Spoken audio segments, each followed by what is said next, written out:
எல்லாரும் எப்படி இருக்கீங்க? வெல்கம் டு வெண்பா லாட்டன் சேனல். இன்னைக்கு என்ன பார்க்க போறீங்கன்னா, செவ்வாய்க்கிழமை அன்னைக்கு நிலைவாச பூஜையும் அதுக்கப்புறம் என்னப்பன் முருகனுக்கு வெற்றி தீபமும் போட்டேன்.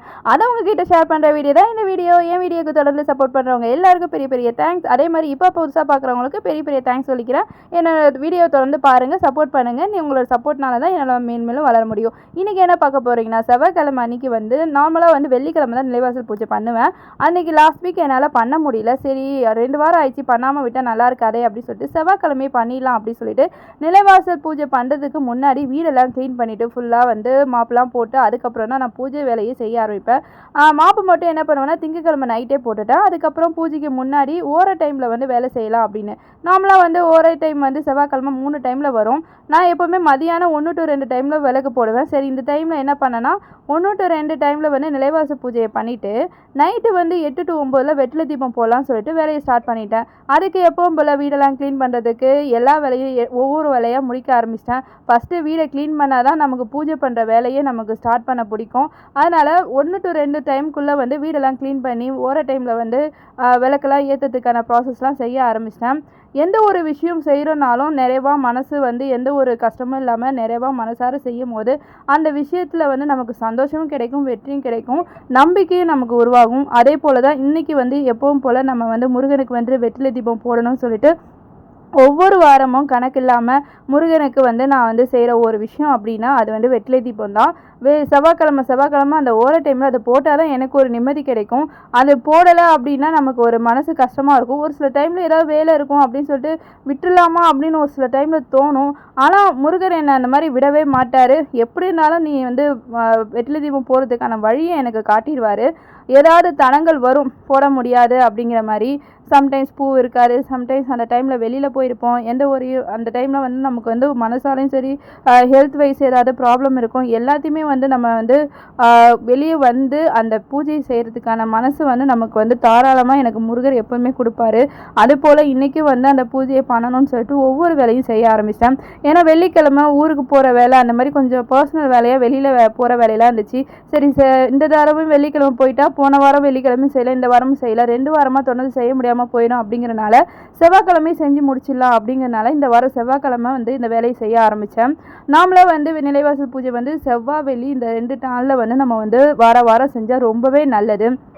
ஏன்னா நிலைவாசலில் நான் எப்போதுமே எல்லா டைமும் சொல்கிற ஒரே விஷயம் ரிப்பீட்டடாகவே நான் சொல்லுவேன். ஏன்னா இந்த வீடியோ புதுசாக பார்க்குறவங்களும் நிறைய பேர் இருப்பாங்க. ஸோ அவங்களுக்காகவுமே புதுசாக பார்க்கும்போது தெரிஞ்சுக்கணும் அப்படிங்கிறதுக்காக இந்த விஷயத்தை நான் அப்பப்போ சொல்லிகிட்டே இருப்பேன். நிலைவாசலில் நம்ம எப்போதுமே இம்பார்ட்டன்ட் கொடுக்கணும். நம்ம குலதெய்வம் நம்ம நிலைவாசலில் தான் இருக்குது. நம்மளுடைய கடவுளான மகாலட்சுமியை நம்ம உள்ளே அழைக்கணும் அப்படின்னா கடவுள் வாசல் வழியாக தான் உள்ளே வருவாங்க.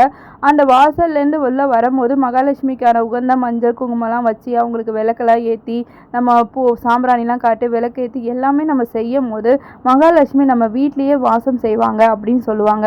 அதனால தான் எந்த ஒரு விஷயம் செய்கிறனோ இல்லையோ அந்த வாரம் அந்த நிலைவாசல் பூஜைக்கு மஞ்சள் குங்குமம் எல்லாமே வச்சு அழகாக பூவெல்லாம் வச்சு கோலம் போட்டு விளக்கு ஏற்றி அதுக்கப்புறம் உருளியில் பூ வச்சு லெமன் கட் பண்ணி ஒரு பக்கம் மஞ்சள் ஒரு பக்கம் குங்குமம்னு சொல்லிட்டு எல்லாமே நம்ம செய்யும் போது அது பார்க்க அழகாகவும் இருக்கும், நம்ம வீட்டு திருஷ்டியும் போகும். அதே போல் ஒரு மன நிறைவு கிடைக்கும். எந்த ஒரு விஷயத்தையும் செய்யும் போது தான் கஷ்டமாக இருக்கும். அதையே நம்ம ரெகுலராக ஒரு வேலையை நம்ம அதை ஆக்கிக்கிட்டோம்னா அந்த வேலை நமக்கு கஷ்டமே இருக்காது. ஏன்னா முன்னாடி நானும் இதே மாதிரி தான் சோம்பேறித்தனமாக தான் இருந்தேன். வேலையெல்லாம் செய்ய மாட்டேன், ரெகுலராகவே இல்லைனாலும் சாமி கும்பிடுவேன், அந்த மாதிரியான ஒரு ஆளாக தான் இருந்தேன். ஆனால் அதுவே எனக்கு ரெகுலரான ஒரு வேலையாக இருக்கும்போது நம்ம வீடு அழகாக இருக்கே, சுத்தமாக இருக்கே, பூஜை ரூம் பார்க்க அழகாக இருக்கே, நம்ம வாசல் நல்லா இருக்கே அப்படின்னு ஒவ்வொரு விஷயத்தை நம்ம செய்யும் போது அதில் கிடைக்கிற சந்தோஷம் நிறையாவே இருக்கும். செஞ்சு தான் பாருங்களேன் அப்படிங்கிற மாதிரி தான் நான் சொல்லுவேன். ஏன்னா ஒரு விஷயம் ஆரம்பிக்கும் போது தான் கஷ்டமாக தெரியும். அதுவே அந்த விஷயத்தை நம்ம ரெகுலராக ஆக்கிட்டோம்னா அந்த விஷயத்தில் நமக்கு கஷ்டமே கிடைக்காது. அது நான் என் அனுபவத்தில் நான் கற்றுக்கிட்டேன். செய்யும் போது தான் அந்த ஒரு விஷயம் நமக்கு கஷ்டமாக இருக்கும். அதுவே அது ரெகுலர் ஆகிட்டா அந்த விஷயம் நமக்கு கஷ்டமாக இருக்காது. அந்த விஷயத்தை நீங்கள் நான் வாயால் சொல்கிறதோட நீங்களாக அதை செஞ்சு பார்க்கும்போது அதில் கிடைக்கிற சந்தோஷம் நிறையாவே இருக்கும். அதை படி தான் நான் இப்போ செய்ய ஆரம்பித்தேன்.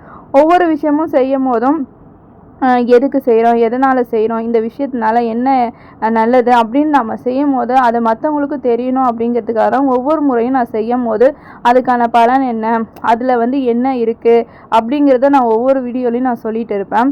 அதுபோல தான் நம்மளுடைய குலதெய்வம், நம்ம எந்த தெய்வத்தை வணங்குறோமோ இல்லையோ, நம்ம குலத்தை காக்கிற முதல் தெய்வம் குலதெய்வம் தான். எந்த ஒரு தெய்வத்தை வணங்கிறதுக்கு முன்னாடியும் ஃபஸ்ட்டு நம்ம முன்னோர்கள் சொல்கிற ஒரு விஷயம், குலதெய்வத்தை வணங்கிட்டு எந்த ஒரு விஷயத்தையும் செய்யுங்க அப்படின்னு சொல்லுவாங்க. இன்கேஸ் ஒரு ஃபங்க்ஷன் வைக்கிறோம் அப்படின்னாலுமே, நம்ம ஒரு பத்திரிக்கை அடிக்கிறோம் அப்படின்னாலுமே ஃபஸ்ட்டு நம்ம எடுத்துகிட்டு போய் கும்பிட்ற சாமி யாராக இருப்பாங்கன்னா குலதெய்வமாக தான் இருக்கும். குலதெய்வ கோயிலுக்கு போயிட்டு அந்த பத்திரிக்கையை படைச்சிட்டு அதுக்கப்புறம் தான் எல்லா சொந்த பந்தங்களுக்கும் நம்ம ஆரம்பிக்கவே செய்வோம். ஏன்னா எல்லாருமே கேட்குற ஒரு விஷயம், குலதெய்வ கோயிலில் போயிட்டு பத்திரிக்கை படிச்சிட்டிங்களா அப்படிங்கிற மாதிரி தான் இருக்கும். அன்றைக்கி எப்பவும் போல் பூஜையெல்லாம் செஞ்சுட்டு இருந்தோம். அப்போ பாப்பா ஸ்கூல்லேருந்து வந்துட்டா. வந்த பிறகு என்ன பண்ணால், ஸ்நாக்ஸ்லாம் சாப்பிட்டுட்டு இருந்தாலாம். ஆப்பிள் கட் பண்ணி வச்சுருந்ததை, என்னம்மா நீயும் சாப்பிடுன்னு சொல்லிட்டு பூஜை பண்ணிகிட்டு இருக்கும் போதே எனக்கு ஊட்ட ஆரம்பிச்சிட்டான். இது பட்டு நான் வேலை செஞ்சிட்ருக்கேன். இல்லை நீ சாப்பிட்டுட்டே வேலை செய்யுன்னு சொல்லிட்டு நான் செய்யும் போது ஒவ்வொரு தடவையும் ஊட்டி விட்டுட்டே போயிட்டு இருந்தா. நீ சாப்பிடு பாப்பா அப்படின்னு கேட்கவே இல்லை நீ சாப்பிடு அப்படின்னு சொல்லிட்டு ஒவ்வொரு வாயும் எனக்கு ஊட்டி விட்டு என்னை சாப்பிட வச்சுட்டே பூஜை வேலையை செய்ய ஆரம்பித்தா. பட்டு எனக்கு வேலை இருக்குது, எனக்கு கொஞ்சம் நேரம் விடு, அதுக்கப்புறமா பண்ணு அப்படின்னு சொல்லிட்டு இருந்தேன். அப்போ தான் ஞாபகம் வருது, மோட்ரு போட்டதே மறந்துட்டேன் அப்படின்னு சொல்லிட்டு போய் என் பொண்ணை மோட்ரு ஆஃப் பண்ணு ஃபஸ்ட்டு அப்படின்னு சொல்லிட்டு மோட்ரு ஆஃப் பண்ணிவிட்டு அதுக்கப்புறம் ரெகுலராக திரும்ப ஆரம்பித்தேன். திரும்பவும் ஊட்ட ஆரம்பிச்சிட்டா. நிஜமாவே இதெல்லாம் பார்க்கும்போது ரொம்பவே ஹாப்பியாக இருந்தது. ஏன்னா எந்த ஒரு எதிர்பார்ப்பும் இல்லாத ஒரு பாசம் கிடைக்குதுன்னா, அது அம்மா மகள் அந்த மாதிரி ஒரு விஷயம் கிடைக்கிது அப்படின்னா அது பெரியவே சந்தோஷத்தை கொடுக்கும். அது போல தான் என் பொண்ணு ஒவ்வொரு விஷயத்துலையும் எனக்கு நிறையாவே சப்போர்ட்டாகவும் இருப்பாள். அதே போல் சில விஷயங்களில் நான் எனக்கு தெரிஞ்ச வரையும் நிறையாவே எனக்கு மோட்டிவேட்டும் பண்ணுவாள். பரவாயில்லம்மா பார்த்துக்கலாமா அப்படின்னு. சின்ன வயசு தான், ஆனால் அவள் சொல்கிற வார்த்தைகள் எனக்கு பெரிய ஒரு மருந்தாகவே இருக்கும். ஏன்னா குழந்தைங்கள்ட்ட வர சிரிப்பும் அவங்க செய்கிற ஒரு செயலும் தான் நம்மளை ஒரு சந்தோஷத்தையே கொடுக்க வைக்கும். அது போல் தான் இன்றைக்கி அவகிட்ட பேசிக்கிட்டே இன்றைக்கி என்ன நடந்தது, ஸ்கூலில் என்ன பண்ணீங்க அப்படின்னு ஒவ்வொரு விஷயத்தை கேட்டுக்கிட்டே பூஜை வேலையெல்லாம் செய்ய ஆரம்பித்தேன். அப்படி செய்ய ஆரம்பிக்கும் போது டைம் போனதே தெரியல. கொஞ்சம் டைமும் போயிடுச்சு. சரி பரவாயில்ல, பொறுமையாக செய்யலாம்னு சொல்லிட்டு ஒவ்வொரு வேலையும் செய்ய ஆரம்பித்து பொட்டெல்லாம் வச்ச பிறகு அதுக்கப்புறம் விளக்கெல்லாம் ஏற்றதுக்கு ஸ்டார்ட் பண்ணிட்டேன். நார்மலாக நிலவாசலில் விளக்கு ஏற்றுறது நான் மார்னிங் பிரம்மமுகூர்த்த விளக்கு ஏற்றுறனால மார்னிங் ஒரு தடவை ஏற்றுவேன். அதே மாதிரி ஈவினிங் நான் ஈவினிங் டைமில் நார்மலாக சாமி ரூமில் விளக்கேற்றும் போது அந்த டைம்லேயும் விளக்கேற்றுவேன். ஸோ 2 டைம்லேயும் நான் நிலவாசலில் விளக்கேற்றுவேன். ரொம்ப நேரம் எழுதியே விடணும்னு இல்லை, கொஞ்சம் நேரம் நம்ம ஒரு 1/2 hour சாமிக்கு ஏற்றிட்டு அதுக்கப்புறம் நம்ம குளிர விட்டுக்கலாம். நம்ம ரொம்ப நேரம் எரிய வைக்கணும் அப்படிங்கிறது கிடையாது. செய்கிற ஒரு விஷயங்கள் ஒரு நார்மலாக அந்த டைமுக்கு செஞ்சு முடிச்சுட்டு நம்ம குளிர வைக்கலாம். நார்மலாக இந்த விஷயத்துக்கு பண்ணலாம். ஆனால் நம்ம ஒரு வேண்டுதல் வச்சு செய்கிற எந்த ஒரு விளக்கு ஏற்றுறனாலும் அது தானாக குளிரணும் அப்படின்னு தான் சொல்லுவாங்க. ஏன்னா நம்ம ஒரு விஷயம் வேண்டிட்டு செய்யும் போது அதை போய் அணைக்கிற மாதிரி நம்ம செய்யக்கூடாது. நார்மலாக நம்ம பூஜை ரூமில் விளக்கு ஏற்றினோம்னா அந்த விளக்கு குளிர வைக்கிறது நார்மலாக என்ன பண்ணுவோம்னா பூவை வச்சு அதை குளிர வைப்பாங்க.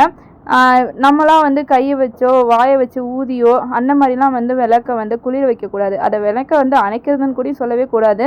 குளிர வைக்கிறோம் அப்படிங்கிற மாதிரி தான் நம்ம சொல்லணும். அந்த வார்த்தையை நம்ம யூஸ் பண்ணவே கூடாதுன்னு சொல்லுவாங்க. விளக்கை அணைச்சிரு அப்படிங்கிற வார்த்தையை யூஸ் பண்ணக்கூடாதுன்னு சொல்லுவாங்க. அதே போல் அன்றைக்கி விளக்கெல்லாம் ஏற்றதுக்கு முன்னாடி கோலம் போடலான்னு சொல்லிட்டு ஏதோ ஒரு கோலம் போட ஆரம்பித்தேன். ஆனால் ஏதோ ஒரு கோலம் வந்துருச்சு. சரி போ, வரதை வச்சு நம்ம போடுவோம். நம்ம கோலத்தை ப்ராக்டிஸ் பண்ணிட்டுலாம் கோலம் போடுறதில்ல. ஏதோ ஒன்று போட ஆரம்பிப்பேன், அதை வரதை வச்சு அப்படியே இழுத்து விட்டு போடுறது தான் கோலம் அப்படின்னு நானே ஒரு சில விஷயங்கள் செஞ்சிட்ருப்பேன். ஆனால் சில டைம்ஸ் நாளைக்கு இந்த கோலம்லாம் போடுறோம் அப்படின்னு சொல்லிட்டு ஒரு பிளான் பண்ணிவிட்டு அதை நம்ம செய்ய ஆரம்பித்தோம்னா அது நமக்கு கொஞ்சம் நல்லாவே வரும். நான் அந்த மாதிரி பிளான்லாம் பண்ண மாட்டேன். அன்றைக்கி என்ன நம்ம மனசில் என்ன போடணும்னு தோணுதோ அந்த மாதிரி போடுவேன். ஓகே, அதை வரதை வச்சு நானே இழுத்து விட்டு போகிறது தான் கோலம். அது மாதிரி ஏதோ ஒன்று போட்டு இருக்கிற கலரை வச்சு நானாக ஒரு கலரை அடித்து ஒரு கோலத்தை போட்டு முடிச்சிட்டேன். அதுக்கப்புறம் ஒரு வழியாக சாமிக்கு விளக்கேற்றி பூவெல்லாம் வச்சு சாம்பிராணிலாம் காட்டி அழகாக நிலைவாசல் பூஜையை சூப்பராக பண்ணிட்டேன். அதே மாதிரி உங்களுக்கு என்னென்ன ஸ்லோகம் சொல்ல தோணுதோ அது மாதிரி சொல்லி சாமியை நல்லபடியாக கும்பிடுங்க. உங்களுக்கு மனசு சந்தோஷமாகவும் இருக்கும், வீட்டில் நிம்மதியும் கிடைக்கும், அதில் நமக்கு ஒரு வெற்றியும் கிடைக்கும். அதை நான் எப்போவுமே ஃபாலோ பண்ணுறேன். அது எனக்கு சந்தோஷத்தையும் கொடுக்குது. அதனால தான் நான் இதை உங்கள்கிட்ட சொல்கிறேன்.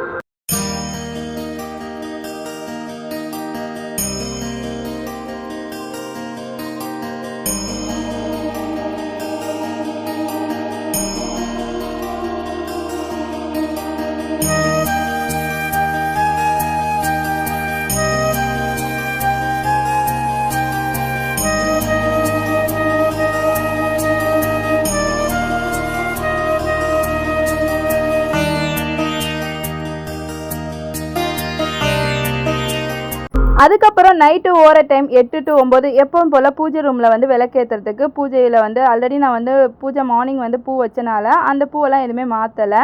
விளக்குக்கு எண்ணெயெல்லாம் போட்டு திரி போட்டு விளக்கேற்ற ஆரம்பிச்சிட்டேன். இந்த தடவை வெற்றிலை தீபத்துக்கு எப்பவும் போல் முருகப்பெருமானை எடுத்து வச்சு நான் எல்லாமே பெருசாக பண்ணுவேன். சரி சிம்பிளாகவே இந்த தடவை பூஜை பண்ணிட்டேன். கொஞ்சம் நிறைய ஒர்க்கெலாம் இருந்தனால முருகனுக்கு வந்து வெற்றிலை தீபம் நான் தவறாமல் ஏற்றணும் அப்படிங்கிறனால அந்த ஒரு விஷயத்தினால நம்ம சிம்பிளாக இந்த தடவை வெற்றிலை தீபம் ஏற்றிடலாம் அப்படின்னு சொல்லிட்டு ஏற்ற ஆரம்பித்தேன். வெற்றிலை தீபம் ஏற்றதுக்கு நார்மலாக வந்து 6 வெற்றிலை எடுத்துக்குவேன். அதுக்கப்புறம் வந்து ஒரு தாம்பூலத்தட்டில் 6 வெற்றிலையை எடுத்து அதில் இருக்க காம்பை வந்து கிள்ளிடுவேன். ஏன்னா காம்பில் வந்து மூதேவி தாயார் இருக்காங்க அப்படிங்கிறனால அந்த காம்பை வந்து நம்ம வச்சுட்டு வெற்றிலை தீபம் ஏற்றக்கூடாது. அதனால் காம்பை கிள்ளி எடுத்து தனியாக வச்சுருவேன். அது என்ன பண்ணணும்னு நான் வந்து பூஜை செய்யும் போது சொல்கிறேன். அதுக்கப்புறம் வந்து ஓமுங்கிறத வந்து கோலத்தில் போட்டுட்டு அந்த வெற்றிலையை வந்து ஃபஸ்ட்டு வந்து சுத்தமான தண்ணியில் அலசிக்கணும். அலசி அதுக்கப்புறம் அந்த சக்கோண கோலம் இல்லை ஸ்டார் கோலம் அந்த மாதிரி ஓம் சரவண பவன் எழுதிட்டு அதுக்கப்புறம் அதில் வந்து வெற்றிலையை வந்து அதை சுற்றியும் வச்சுருவேன். வச்சுட்டு இந்த தடவை வந்து ஆறுமுக விளக்கு நான் வாங்கியிருக்கிறதுனால அந்த விளக்கு வச்சு தான் ஓம் விளக்கு வந்து நான் வந்து ஏற்ற ஆரம்பித்தேன். அதாவது முருகனுக்கு வெற்றிலை தீபம். முன்னெல்லாம் வந்து அகல் விளக்கு ஏற்றுவேன். மேக்ஸிமம் வந்து அகல் விளக்கில் ஏற்றுறது மிகப்பெரிய நன்மை.